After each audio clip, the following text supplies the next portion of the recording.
It was chaos. I mean, it was, hey, you want your furniture delivered right now? It was just that time and era back in the day. Skipping delivery fees, giving out an accent chair for free just on a whim. Customer complains enough, you do whatever the customer says, and there's no structure. Absolute chaos all the time. And my dad brought a lot of that structure and consistency to the company. So, Hey y'all, it's Taylor with Local LBK recording another episode of In Good Company. Today we're going to have Brock Waldrop on the podcast talking about their fourth generation family furniture business, Miller Waldrop. Thank you to our sponsors, Camarado Family of West Texas. We are here at the Lexus dealership and we can't wait for you to join the conversation. So remember, when you're with Local LBK, you're always in good company.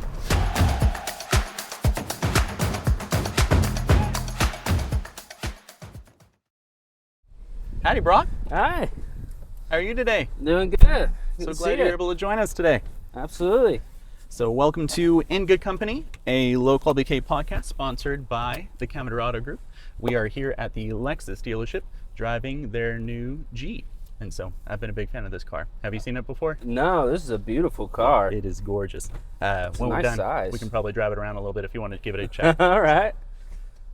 So This is great. for our guests who don't know who you are, can you tell us a little bit about Brock and Miller Waldrop? Absolutely.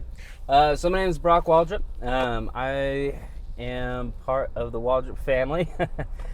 We've owned and operated Miller Waldrop Furniture in the, southwest and southeast Texas for a while now.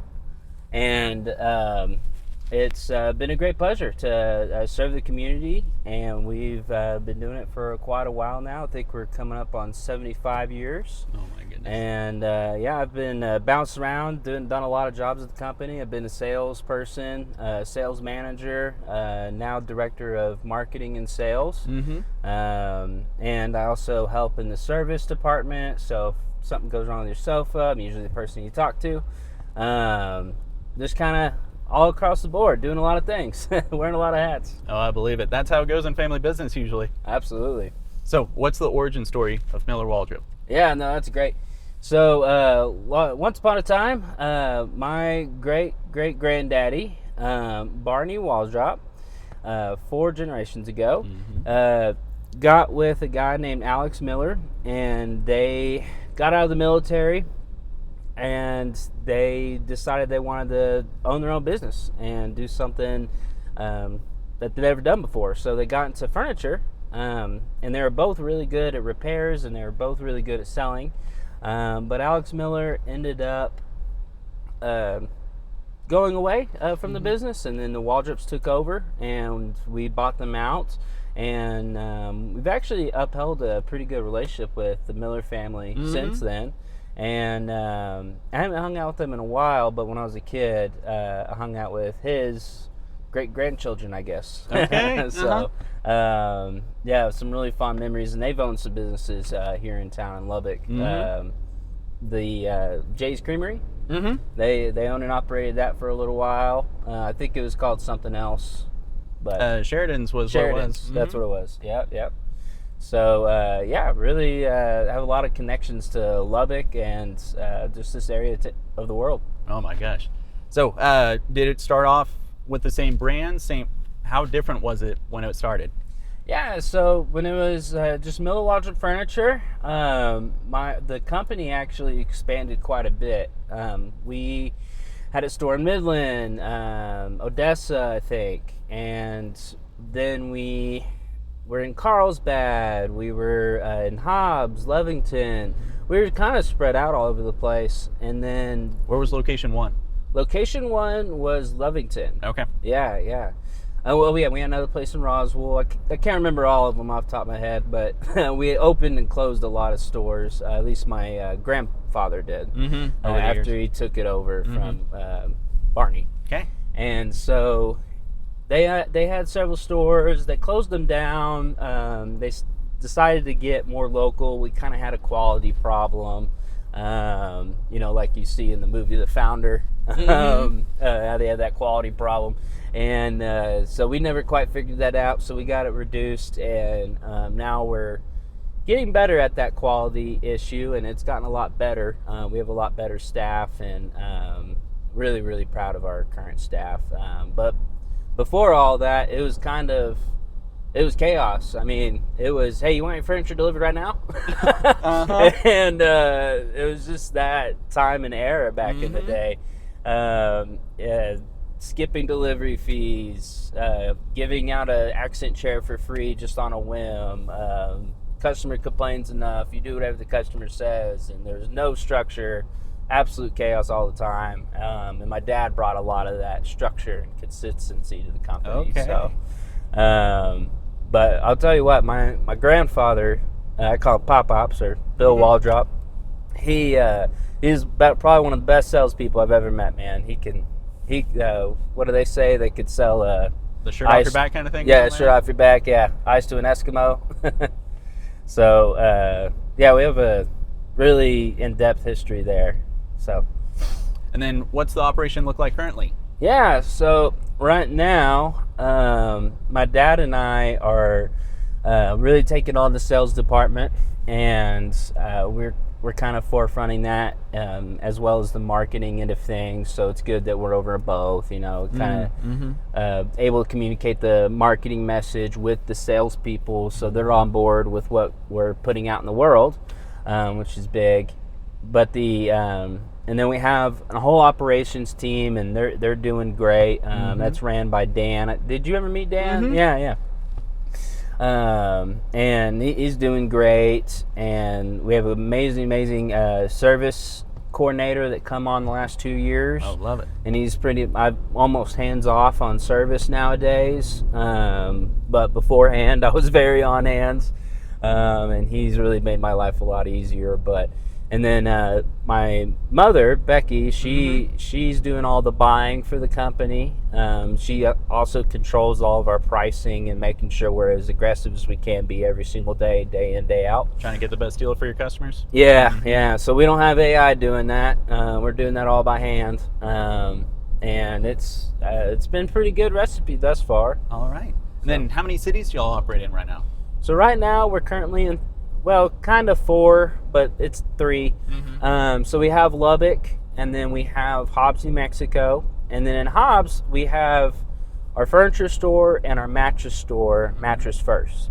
Which in Lubbock, we do have our mattress store. It's just combined with the furniture store. We have 2 separate entrances. And then we have the Ruidoso store. And it's much the same as Lubbock. It has the furniture store and Mattress First combined in one. It's a real small little boutique is probably the best description for it. And then we just opened up a Mattress Pro store that carries a lot of mattress brands that we didn't carry before, and we're really excited about that. We opened that up in September or August of last year. Okay. And we're having our grand opening on Memorial Day, the 23rd. Oh, so how exciting. Really excited about that. Been planning on it for about 6 months, so I hope it goes well. And that's in Ruidoso as well? Yeah, and that's in Ruidoso. So the furniture store is in Ruidoso Downs, and the mattress store, the new ones in just Ruidoso. So technically 4, but really 3 cities. I love it. So yeah. What was it like moving into Lubbock? Because y'all had a presence in Texas before, so coming back into that market.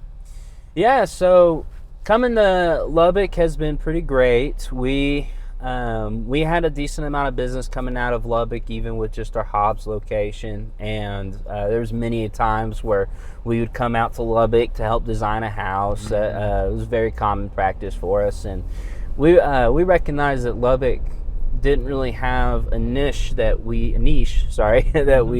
fit in perfectly to, and that is affordable special ordering. And so anything you see on our floor, well, not anything, but a lot of things, we can change in several different ways, whether that's the fabric, the leg, nail heads, changing a sofa to a love seat, a sofa into a chair. It's just, the possibilities are endless, and we can definitely find the right affordable style for you. So I guess you can tell I work in our marketing department. I was about to say, the amount of product knowledge you have to know all the lines, the fabrics, the styles. Oh, it's overwhelming, man. And so before I worked at Miller Waldrop, actually worked at Lazy Boy, Mm-hmm. and in San Antonio, and I got pretty good at selling furniture there. And hope this isn't sidetracking too bad. But Oh no, this is all part of the origin story. So tell me how your involvement in the family business has looked. So keep okay, going. great. So so I started working for a furniture store in San Antonio after college, and ended up falling in love with furniture. It was it was right after COVID. It was really hard for me to find a job. I had little to no experience, and other than working in restaurants, because that was kind of how I made money enough to go through college and be able to have fun as well. And so that was all the experience I had. So I applied, eventually landed at Lazy Boy. And it was a great job, great boss. But I remember my first few days there, I was like, man, I don't know if I can do this. This is a lot of knowledge. And that was just one line. One brand. One brand. And there was just so many little nuances to it. And at first I felt like I was drowning. And then I picked it up pretty quick. My first 2 months of sales were a little tough, but then after that, I was in the top 5 pretty consistently. So I was really proud of my performance there. And so I called mom and dad up, and they've, obviously they've been aware of that I was working there and my achievements and such at that role. And I was even helping Lazy Boy a little bit with their technology stuff down there, like just Excel spreadsheets, very basic stuff. But they didn't have anybody that knew any of that stuff. So I kind of helped the sales director there a little bit with those little things, calculating margin, just little things.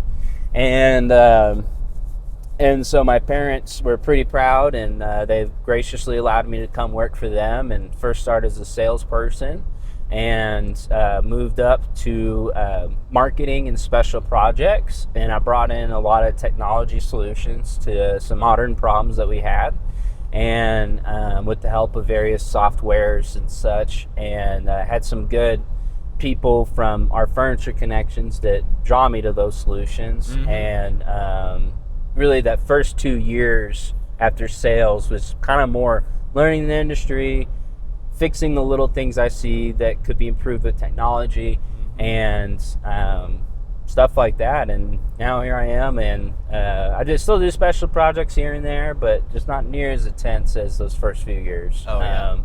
So now I'm more focused on, how can we get our sales up? How can we encourage people? How can we develop people? How can we be better than we were yesterday? So that's my motto and main goal for now. I'm sure that'll change in 6 months. Well, I can't imagine will you be 4th or 5th generation? I'll be the 4th. 4th, yeah. Okay. When you've been in a business that long, change takes time. And especially in the furniture industry, it seems a little bit technology averse. Oh, absolutely. And so to have to help a company go through a transition like that, that's a big deal. Oh, it is. It is. And speak more on that, it takes time. It takes time whenever you're in a business that runs a little slow, technology-wise. Like HVAC companies also run into this. You see this pretty often. And when you have we have one employee that's been with, or several employees have been here 10 plus years. And then you ask these people that to do more technology things, and we're talking about people that generally are a little older, 55 plus, and all your contacts are in your Rolodex, not in your CRM.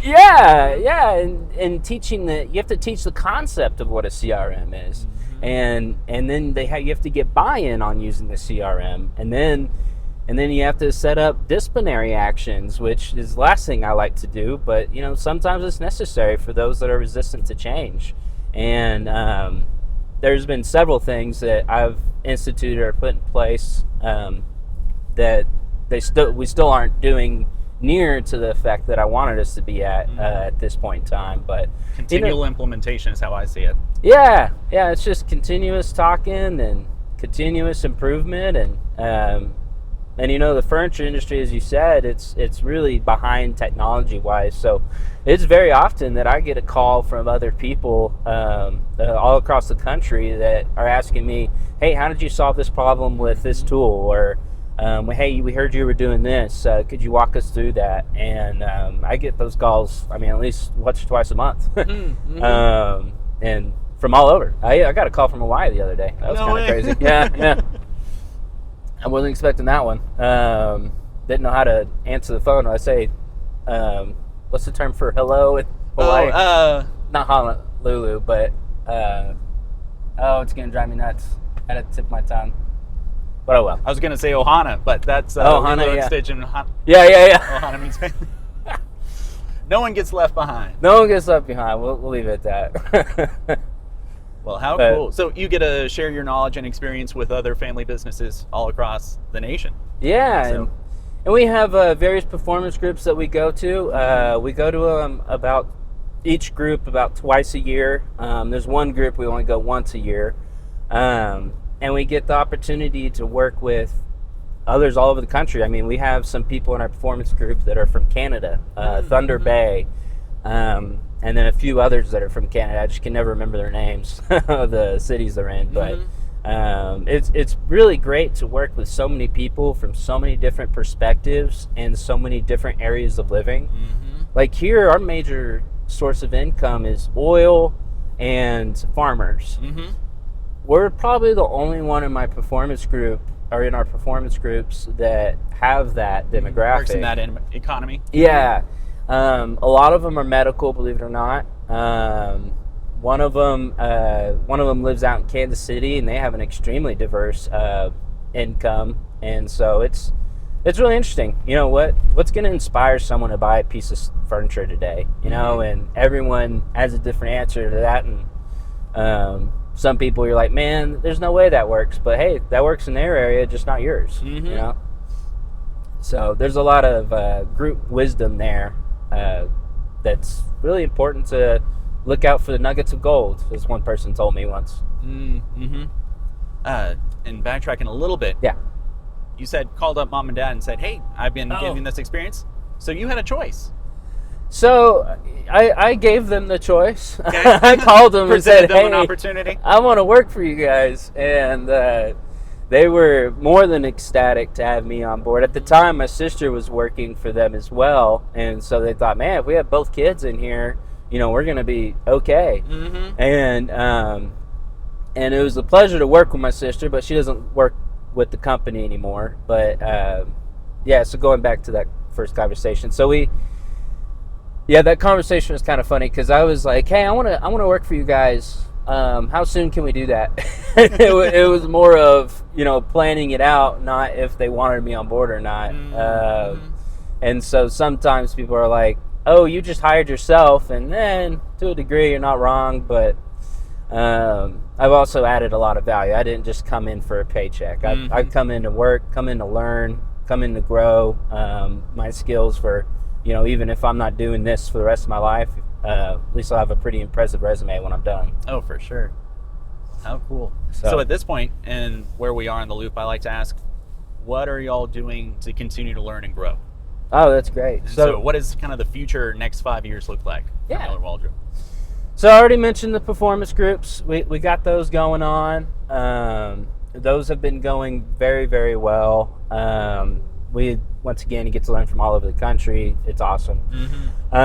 Something I do is I listen to a lot of podcasts, specifically around current economics. And so right now in furniture, an important economic thing to be aware of is tariffs. They've greatly affected our industry, from, you know, cushions to fabrics to metal. I mean, and if, you know, it depends on where the product gets assembled. So, you know, when you hear these terms like 200% tariff, 80% tariff on this one particular part, well, that one particular part is used for a much bigger product, right? And so that big product end up having like a tariff of like really like 200% from the 80% tariff. And because then the guys importing it, they got to mark it up, and the people reselling it, they got to mark it up.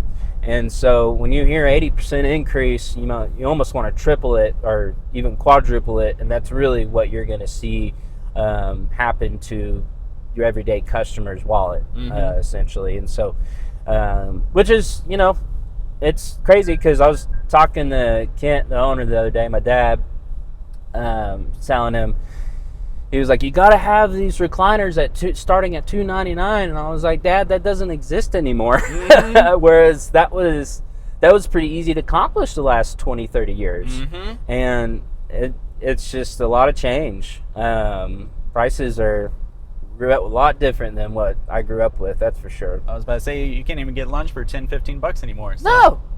Yeah, that's fine. We were talking about our per diem policy the other day when people travel. And Dad was like, well, we should just do like $10. And I was like, well, I don't know about that. That's kind of...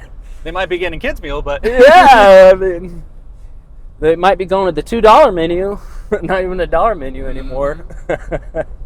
But, yeah, so we're constantly talking about how we can improve things, seeing what other people are doing, what success they have, whether that's opening a new position, certain policy changes, or procedural changes, and I usually, 9 times out of 10, I can find a technology solution in there somewhere. Mm-hmm. So I'm always involved in these discussions and trying to improve what we know and what we don't know. Oh, cool.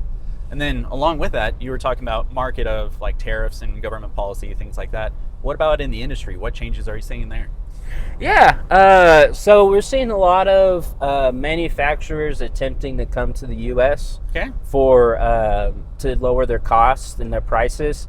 But honestly, the prices stay just about the same with what the tariffs are at. Mm-hmm. So even a container from China, which is considered the lowest cost item you can get, or at least was, really it's more of a container from Vietnam, let's just say that, is going to be about the same price as someone manufacturing in the States. Now, there are a few people that have been stateside manufacturing for 20, 30 years. Those companies are thriving right now, those manufacturers.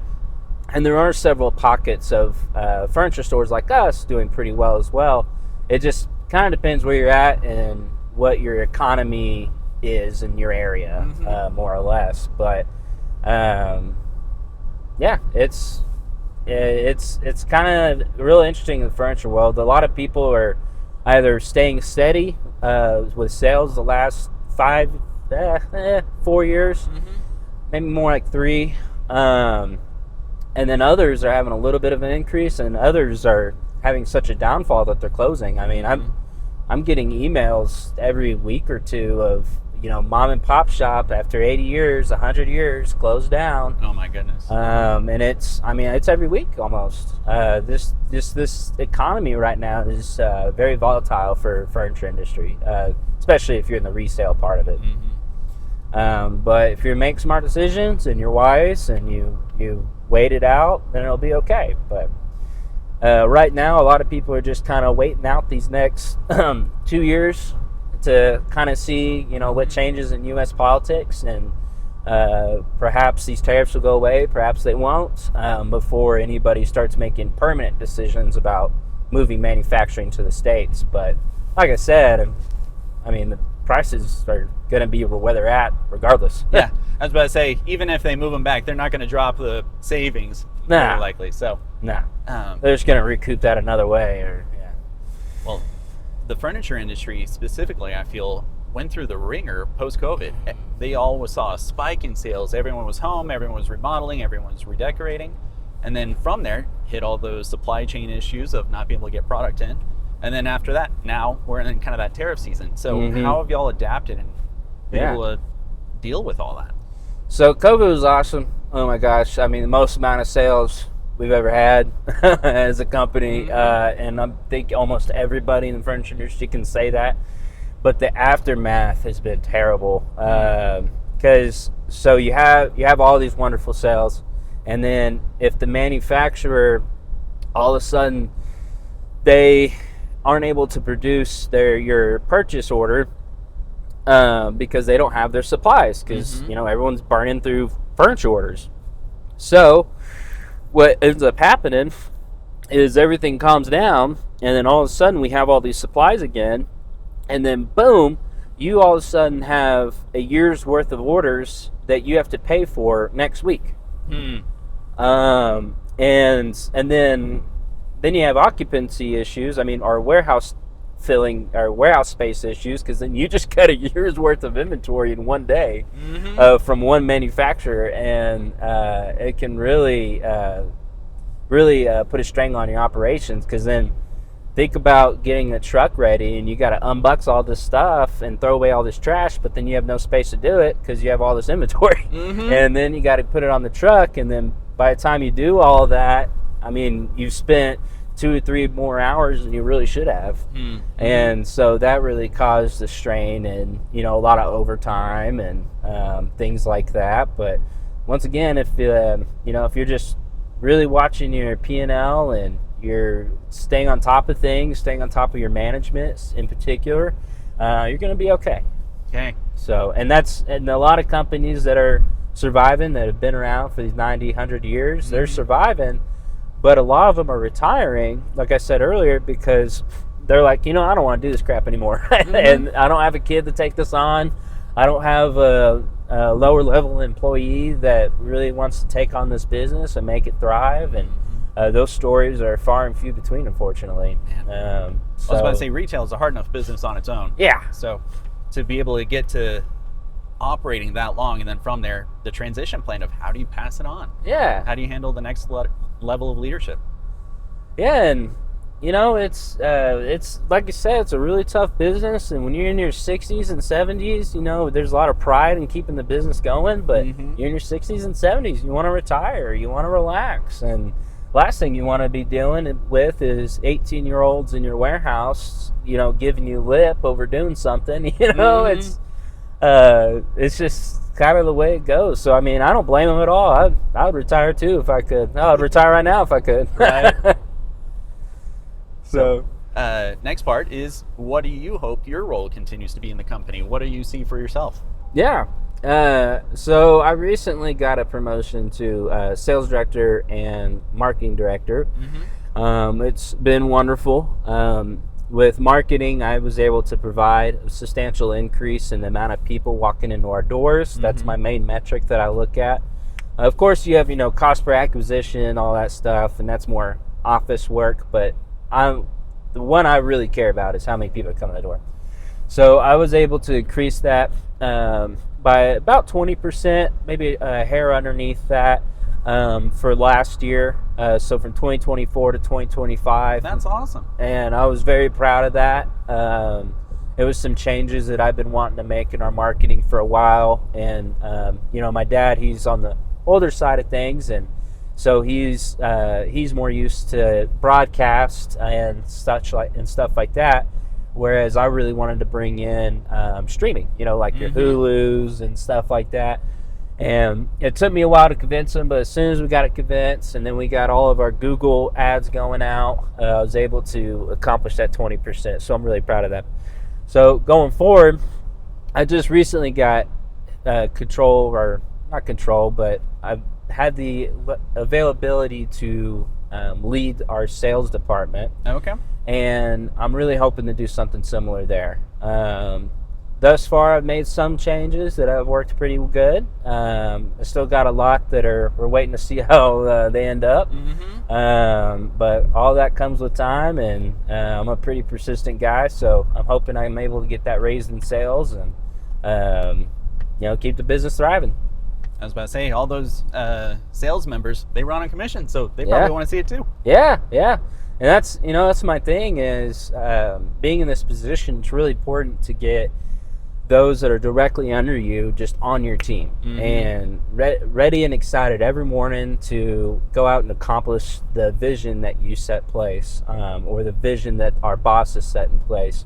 And I got a really good team, and they have been doing very wonderful, and they've really been accepting of my changes, which has been few and far between, but as I've been telling them, there's more coming down the pipeline, so watch out.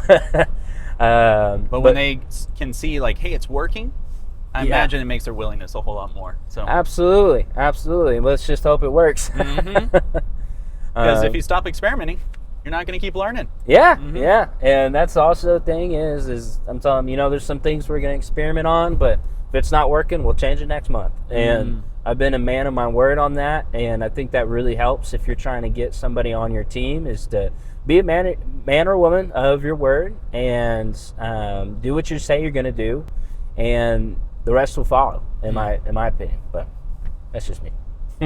Well, and I want to take the marketing piece that you do, and how do you tie in community engagement? How do you bring in the city? How do you get involved and kind of give back? Yeah, so we do a lot of donations. It's mostly product related, but there's a few events that Becky really likes to do. We do a man, it's gonna drive me, that bed run thing that was going on in Lubbock. Oh, with Open Door? Yeah, yeah. So we were going to do that. We were looking into it, but we ran out of time, unfortunately. But we like to do things like that. We like to donate to silent auctions a lot. Our pieces bring in a decent amount of value, and usually are a talking piece. At least that's what they tell us. I think they're just trying to get our money. But we've also have donated our time. We've done service to South Plains Food Bank. Oh, nice. Yeah, we took about 50 people, which was our whole company at the time, minus one or two people, and we went and worked there for a couple hours during one of our vision meetings. I'll explain that in a moment. And it was really awesome. Our staff loved it. They loved it. They said we got 2-3 months. Can't remember the specific numbers. 2-3 months worth of work done within a few hours. How cool! And because they just don't really get the amount of volunteers that they should. And so we try to find opportunities like that. But yeah, most of it's donation. We just don't really like to talk about it because, I think it's a little cliche to be like, hey, look at me, I donated this, and I'd just rather do that stuff in quiet. And if, we want to chat about it on a podcast situation like this, then that's great. But you can talk about your heart for the community without showing what that looks like in the details. So yeah. And we also, we've done events with the chambers in all of our cities, Lubbock, Ruidoso, Hobbs, and we really enjoyed those partnerships, and especially Lubbock. The Business After Hours event was really, really cool. We did that for about 4 years. We just recently had it like last month. It's a lot of fun, and love being part of the community, and we like hearing from the community through our social media, and love to hear people's feedback on new pieces that we bring in. But yeah, if we could do more, we would, but a lot of our efforts in that manner are strictly done by donation and events like that. So that's kind of how we like to roll and involve in the community. And sometimes we do monetary donations to like Boys and Girls Club and stuff like that. We're just kind of all over the board because Becky has a lot of these interests of hers that really matter to her. So, and then we also try to do local partnerships. We most recently did a partnership with Campus Live here in Lubbock. My buddy Marcus. Yeah, Marcus Padilla. Wonderful guy.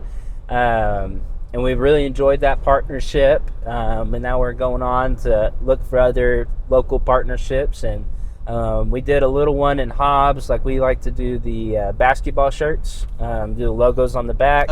Supporting your local sports teams. Yeah. I like those because where the money goes, it's going directly to those kids, And I feel really good about those types of donations. And then, but we always have some kind of local partnership going on. Recently, in Ruidoso, we did Visit Ruidoso. Nice. And that was wonderful. Did that for like 3 months. So, and Ruidoso's been hit so hard recently. Yeah, so, man.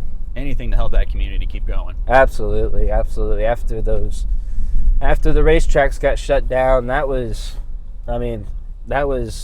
awful. That was awful. It was like my year's 9/11. I mean, that's terrible to say, but unfortunately true. How devastating it's been. It's really affected the community, and spirits are pretty low at the store, and the community as a whole is they're trying to be optimistic, and it's a beautiful place to go in the summer, and there's so many things to do other than go to the racetrack and gamble. A lot more fun things to do, in my opinion. But so we're hoping that the natural local scene will make up for that loss. I was about to say, all the outdoor activities, those are huge. Yeah. Have some good friends over there with an outdoor shop, and so I know they're trying to help spur a lot of that activity of get outdoors, have fun, make those family memories. Absolutely. Keep the tourism going, bring in new industry, and then just keep supporting the locals. Yeah, and just amazing. And it's a really cool community, really nice people. Pretty similar to what you would find in Lubbock, I would say. But they do got their weirdos and stuff like that too, but so does Lubbock. So. And so we got neighbors everywhere. So. Yeah, that's right. But yeah, if you haven't been to Ruidoso, go check them out. So we're back on the home stretch, back towards the dealership. What are some things that you're looking forward to within Lubbock? You've been living back in town a while. Yeah. So what are your places to eat? We kind of call this our fire round. So all right. Fast. Favorite dinner date? All right. So recently, Chef Sammy. Okay. Check that place out. John Walter. Uh-huh. Yeah. Man, that beef Wellington, I can't get enough of. And then I have to give an honorable mention, the West Table. I love Cameron and what he does. That is a really great spot for a date. But yeah, Chef Sammy right now. Love it. After that, where do you take people when they come to town? All right. So we're coming to town. Usually it's a Texas Tech football game. That's where I brought my in-laws. If I'm not doing that, then we're going to restaurants. West Table is probably one of the first picks. Chef Sammy's more my date night vibe. And then if they're peg, we go to Nicolette. So Chef in, love it. Yeah. So food mostly. Can't A beat lot it. of good food. Well, in all local spots. So gotta support that chef culture. Gotta keep the creative platings, menus, and they all rotate them pretty regularly. So Absolutely. After that, do you have a favorite annual tradition, event? Okay. So one annual tradition is we love going to Nutcracker. That's been my wife's big deal. She loves a Nutcracker, and we just had our daughter. She's a year old now, and so she'll be able to go to Nutcracker this year. We didn't go last year because she was a little too small and made a little too much noise. So hopefully we go this year. In case you didn't know, they've got a special performance. It's a matinee, and so it works really well for the young ones. Oh! So it's a little shorter, a little earlier. So I didn't know they did that. Yeah. Oh, that's good to know. Other than that, really like to do yearly. There was one other thing I do every year. It's going to drive me nuts if I can't remember it. Man. Oh, yeah, Carol Lights. love it. Yeah, Carol Lights. That's awesome. If you've never been in Carol Lights in Lubbock, it's a beautiful site. You got to check it out. No, such a fun tradition. Oh, absolutely. And then even if you miss the night, driving around Tech Campus, getting to see it all on your own pace. Yeah, just Tech Campus during December is awesome. Can't go wrong. And then from there, what is something you hope to see in the community? And so what is Lubbock missing? Yeah.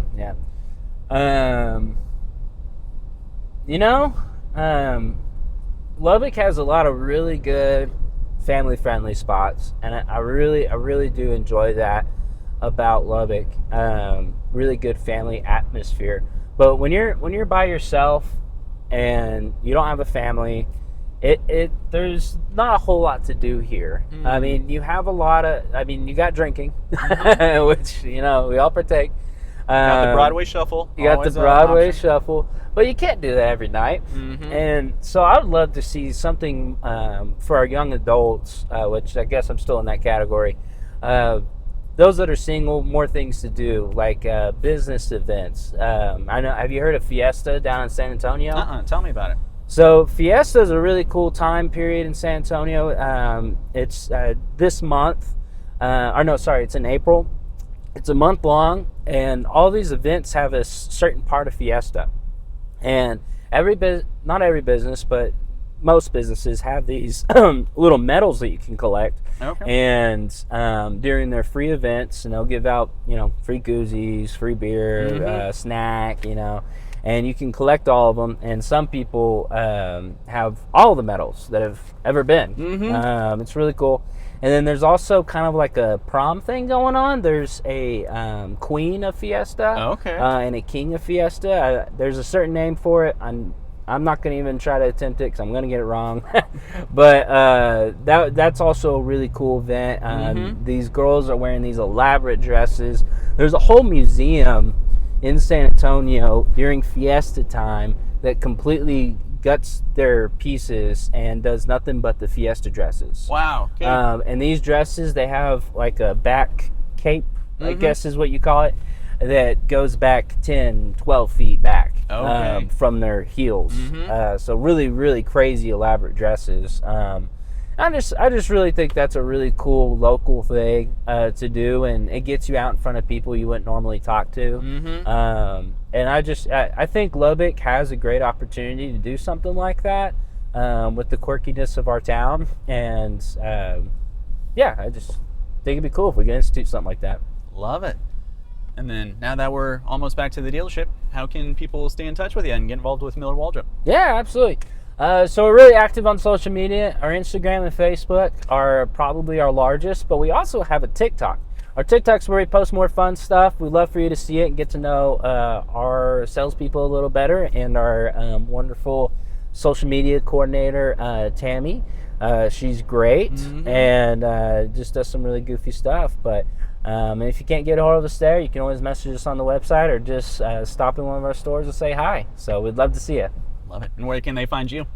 Find me? Well, I'm not going to give out my personal number, but you can find me on Facebook. Perfect. But yeah. Love it. And here we are. So thank you for joining the In Good Company podcast. Absolutely. This has been fun. I was about to say, you said your first podcast, correct? First podcast. Exciting. Me and my sister were tied 1 for 1. I got to get more podcasts under my belt, so that way I'm like, not that it's a competition, but it's a competition. Yeah, now it is. Yeah, now that I've been on one. We'll see what we can do. Absolutely. So, thanks for joining. It was great.